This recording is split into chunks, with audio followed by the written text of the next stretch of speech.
इसी बीच दिल्ली से इस वक्त की एक बहुत बड़ी खबर सामने आ रही है। आपको बताते चले, बीजेपी सरकार बनते ही एसआईटी बनेगी, ये बड़ी जानकारी इस वक्त की। तो आप सरकार के फैसलों की जांच की जाएगी और कहीं ना कहीं लगातार आप ये कह भी रही थी कि अगर हम सत्ता से बाहर हुए तो हमारे खिलाफ आप देखिए जांच बैठेगी। और अनंत, अब खबर भी सामने आने लगी है सूत्रों के हवाले से। बिल्कुल, और आम आदमी पार्टी की सबसे जो मजबूत चीज थी वो उसकी छवि थी। भ्रष्टाचार मुक्त छवि के तौर पर खुद को आम आदमी पार्टी ने प्रोजेक्ट किया, लेकिन जो आरोप लगे भ्रष्टाचार को लेकर, शराब घोटाले को लेकर के, लगातार आम आदमी पार्टी के नेता जेल के अंदर गए। अरविंद केजरीवाल खुद जेल के अंदर जाकर जब बाहर आए तो खुद वो सीएम नहीं बने और ये प्रोजेक्ट किया गया कि सीएम ना बनना उस दाग को साफ कर देगा, उस डेंट को हटा देगा, लेकिन जनता ने ऐसा किया नहीं।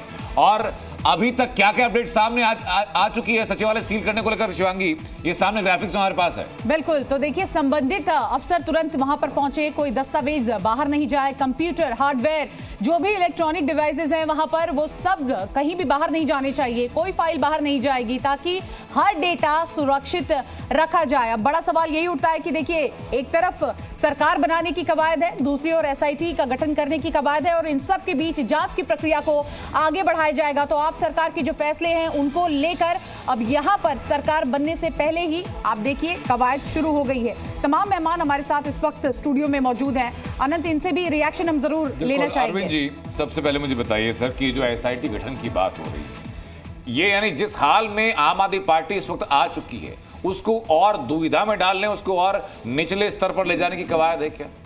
नहीं, बीजेपी जो पिछले 5 साल से पॉलिटिक्स कर रही है ये उसका कंक्लूजन है। और अगर ये इस तरह के पोस्टर बीजेपी नहीं लेगी या इस तरह के कदम नहीं उठाएगी तो फिर हम ही सब लोग उठ के फिर ये सवाल करेंगे कि अब तक वो ये बातें बोलती रही है वो हवाई क्यों है। क्योंकि करप्शन के इशू पे नरेंद्र मोदी आए और किसी से बदला नहीं लिया। अब तक मैंने नहीं देखा कि उन्होंने किसी के खिलाफ कोई। ठीक है सर, लौटूंगी आपके पास। हमारे सहयोगी देवेश भी हमारे साथ जुड़ गए हैं। देवेश, अब देखिए बड़ी जानकारी यही आ रही है कि कोई भी जो डॉक्यूमेंट है वो बाहर नहीं जाना चाहिए। क्या अपडेट आपके पास, कहाँ है आपकी मौजूदगी?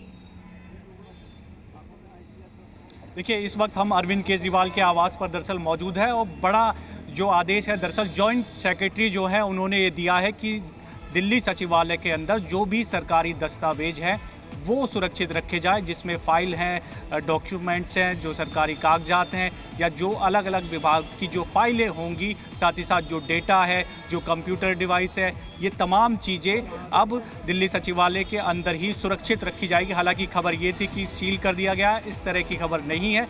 फाइलों को जो है सुरक्षित रखने का जो निर्देश है दरअसल वो दिया गया। और इस वक्त हम अरविंद केजरीवाल के आवास पर मौजूद है। अब से थोड़ी देर पहले ही दिल्ली की जो सीएम है आतिशी, दरअसल वो अरविंद केजरीवाल के आवास पर पहुंची है और यहाँ पर कह सकते हैं कि एक बैठक दरअसल हो रही है। तस्वीरें दिखा देते हैं। इमरान हुसैन भी पहुँचे हैं, इनसे बातचीत कर लेते हैं। महारान की आवाम का मैं तहे दिल से शुक्रिया अदा करता हूँ।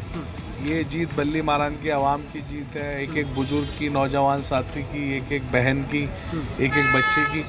और अगर सारी ज़िंदगी भी मैं उनकी खिदमत करूंगा तो उनका एहसान नहीं उतार सकता। दिल्ली के फैसले को लेकर क्या कहेंगे, जो जनता का फैसला आया है, आम आदमी पार्टी को अपोजिशन में बिठाया है? देखिए, दिल्ली की जनता का जो फैसला है वो सर माथे पर। जॉइंट सेक्रेटरी ने आदेश दिए हैं जो फाइल हैं, डॉक्यूमेंट्स हैं, वो सुरक्षित रखे जाए दिल्ली सचिवालय में, तो रखने चाहिए।